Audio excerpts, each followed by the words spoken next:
My Lord, unlike the noble Lord Sanderson, I've got more qualms about these particular prohibitions from just broadly a civil liberties point of view, but also this idea of bringing in endless kind of surveillance and state bodies keeping their eye on people, banning people, prohibiting people, on the basis that this is necessary because it will allow people to avoid prison. But actually the problem is that it turns the community into almost like prison-like conditions, and I don't feel easy with that in terms of these ban on attending public events, entering drinking establishments, new restriction zones and so on. But where I do agree with the noble Lord Sanderson is just practically how on earth it's going to work. How will probation cope with monitoring these prohibitions? I just cannot understand how it would be feasible. We keep discussing that there is a problem of probation not having enough resources. We're then assured that more resources are being made available, but now we're actually asking probation to do even more than they were doing before. And I think that resources always implies money, but it's a lot more than money. I would have thought that a lot of the new things that we're asking, this bill is asking probation officers to do, will require a lot more training.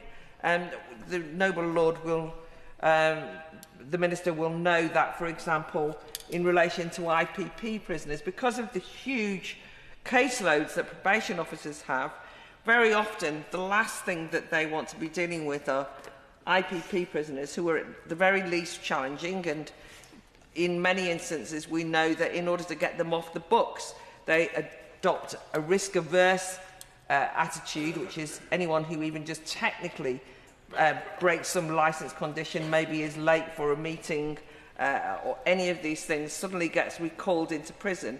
So there's all sorts of complications around simply saying probation will do it. And I know that whenever I raise problems with probation, immediately there's kind of a rush for people to say how brilliant probation officers are. This is not a slight on them as individuals. This is a problem with the service. And in fact, if anything, it's probation officers themselves who feel frustrated and tearing their hair out that they're expected to do so much with so little. And now we are in this instance, there's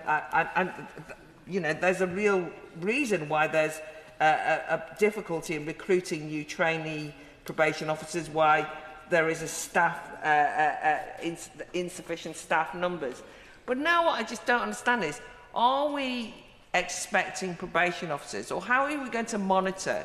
Say, for example, you have a prohibition on entering I can't remember what they're called now, when you're not allowed to go to the pub, basically. That one. Drinking establishment. I mean, it's a kind of, are probation officers going to be standing outside the pub? I mean, how are we going to know whether anyone is entering the pub or not? Who is let it? That's why I think the amendments in this group are quite useful, which is this just a box-ticking exercise? If it's practical, then somebody has to let the drinking establishments know, and then they have to monitor whether anyone goes into them. I also think that there's a whole paraphernalia and potentially quite difficult issues in relation to deciding when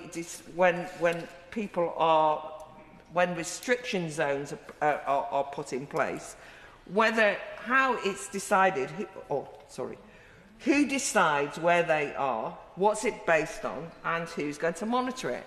So I just think that there's a wide range of new restrictions and prohibitions that are only being brought into place because of this move to remove people from prison, and the community and probation do not have the resources to ensure that this will not just be technically bureaucratic to enact, but actually not keep either the public safe on the one hand, or be able to keep an eye on efficacy. And so consequently, I would like to tighten up via amendments like this the whole notion of these orders, but I'm not even convinced that they are the way to go, or that they're anything other than a problematic example of why there's a prior problem of letting everybody out of prison too early when you haven't got the resources in the community.